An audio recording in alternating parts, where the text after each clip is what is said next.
மத்தேயு 24 அதிகாரம். இயேசு தேவாலயத்தை விட்டு புறப்பட்டு போகையில் அவருடைய சீசர்கள் தேவாலயத்தின் கட்டடங்களை அவருக்கு காண்பிக்க அவரிடத்தில் வந்தார்கள். இயேசு அவர்களை நோக்கி, இவைகளெல்லாம் பார்க்கிறீர்களே, இவ்விடத்தில் ஒரு கல்லின் மேல் ஒரு கல்லிராதபடிக்கு எல்லாம் இடிக்கப்பட்டு போகும் என்று மெய்யாகவே உங்களுக்கு சொல்லுகிறேன் என்றார். பின்பு அவர் ஒலிவ மலையின் மேல் உட்கார்ந்திருக்கையில் சீசர்கள் அவரிடத்தில் தனித்து வந்து, இவைகள் எப்பொழுது சம்பவிக்கும்? உம்முடைய வருகைக்கும் உலகத்தின் முடிவுக்கும் அடையாளம் என்ன? எங்களுக்கு சொல்ல வேண்டும் என்றார்கள். இயேசு அவர்களுக்கு பிரதியுத்தரமாக, ஒருவனும் உங்களை வஞ்சியாதபடிக்கு எச்சரிக்கையாயிருங்கள். ஏனெனில் அநேகர் வந்து என் நாமத்தை தரித்து கொண்டு நானே கிறிஸ்து என்று சொல்லி அநேகரை வஞ்சிப்பார்கள். யுத்தங்களின் செய்திகளையும் கேள்விப்படுவீர்கள். கலங்காதபடி எச்சரிக்கையாயிருங்கள். இவைகளெல்லாம் சம்பவிக்க வேண்டியதே, ஆனாலும் முடிவு உடனே வராது. ஜனத்துக்கு விரோதமாய் ஜனமும் ராஜ்யத்துக்கு விரோதமாய் ராஜ்யமும் எழும்பும். பஞ்சங்களும் கொள்ளை நோய்களும் பூமி எதிர்ச்சிகளும் பல இடங்களில் உண்டாகும். இவைகளெல்லாம் வேதனைகளுக்கு ஆரம்பம். அப்பொழுது உங்களை உபத்திரவங்களுக்கு ஒப்புக்கொடுத்து உங்களை கொலை செய்வார்கள். என் நாமத்து நிமித்தம் நீங்கள் சகல ஜனங்களாலும் பகைக்கப்படுவீர்கள். அப்பொழுது அநேகர் இடரலடைந்து ஒருவரை ஒருவர் காட்டிக் கொடுத்து ஒருவரை ஒருவர் பகைப்பார்கள். அநேகம் கள்ள தீர்க்கதரிசிகளும் எழும்பி அநேகரை வஞ்சிப்பார்கள். அக்கிரமம் மிகுதியாவதினால் அநேகருடைய அன்பு தணிந்து போம். முடிவு பரியந்தம் நிலைநிற்பவனே ரட்சிக்கப்படுவான். ராஜ்யத்தினுடைய இந்த சுவிசேஷம் பூலோகம் எங்குமுள்ள சகல ஜாதிகளுக்கும் சாட்சியாக பிரசங்கிக்கப்படும். அப்பொழுது முடிவு வரும். மேலும் பாழாக்குகிற அருவருப்பை குறித்து தானியேல் தீர்க்கதரிசி சொல்லியிருக்கிறானே, வாசிக்கிறவன் சிந்திக்க கடவன். நீங்கள் அதை பரிசுத்த ஸ்தலத்தில் நிற்க காணும்போது யூதேயாவில் இருக்கிறவர்கள் மலைகளுக்கு ஓடிப்போக கடவர்கள். வீட்டின் மேல் இருக்கிறவன் தன் வீட்டிலே எதையாகிலும் எடுப்பதற்கு இறங்காதிருக்க கடவன். வயலில் இருக்கிறவன் தன் வஸ்திரங்களை எடுப்பதற்கு திரும்பாதிருக்க கடவன்.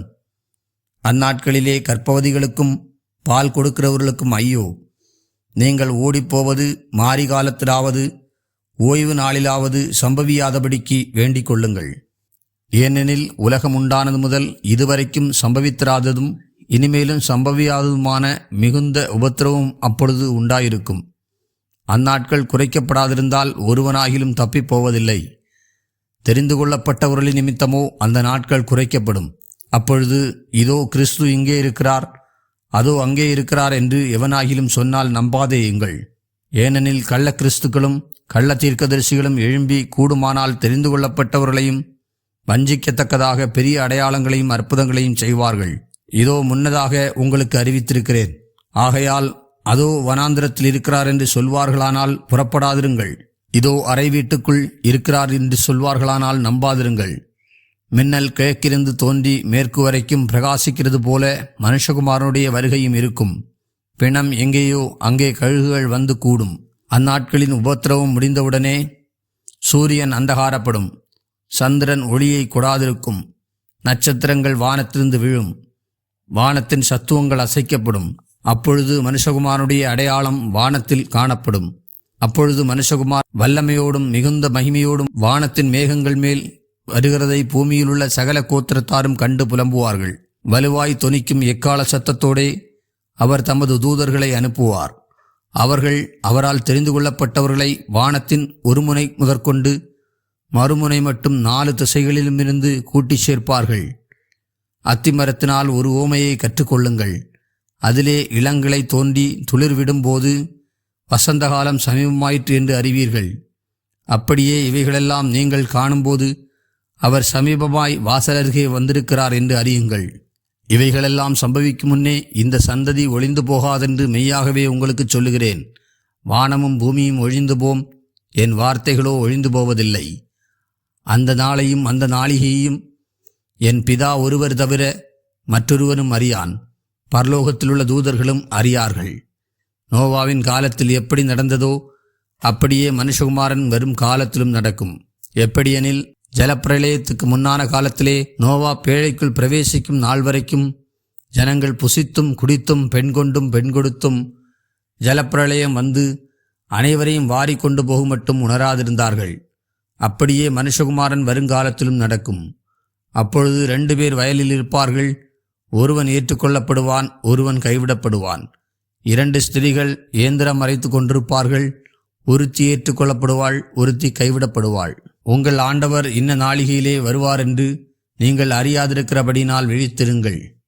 திருடன் இன்ன ஜாமத்தில் வருவான் என்று வீட்டெஜமான் அறிந்திருந்தால் அவன் விழித்திருந்து கன்னமிடவிட்டான் என்று அறிவீர்கள்.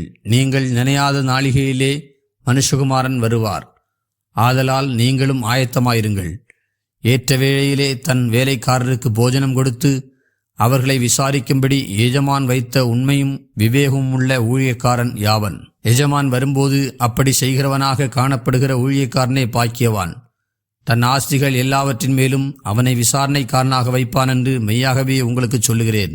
அந்த ஊழியக்காரனோ பொல்லாதவனாயிருந்து என் ஆண்டவன் வர நாள் சொல்லும் என்று தன் உள்ளத்திலே சொல்லிக்கொண்டு தன் உடன்வேலைக்காரரை அடிக்கத் தொடங்கி வெறியோரோடே புசிக்கவும் குடிக்கவும் தலைப்பட்டால், அந்த ஊழியக்காரன் நினையாத நாளிலும் அறியாத நாழிகையிலும் அவனுடைய எஜமான் வந்து அவனை கடினமாய் தண்டித்து மாயக்காரருடைய அவனுக்கு பங்கை நியமிப்பான். அங்கே அழுகையும் பற்கடிப்பும் உண்டாயிருக்கும்.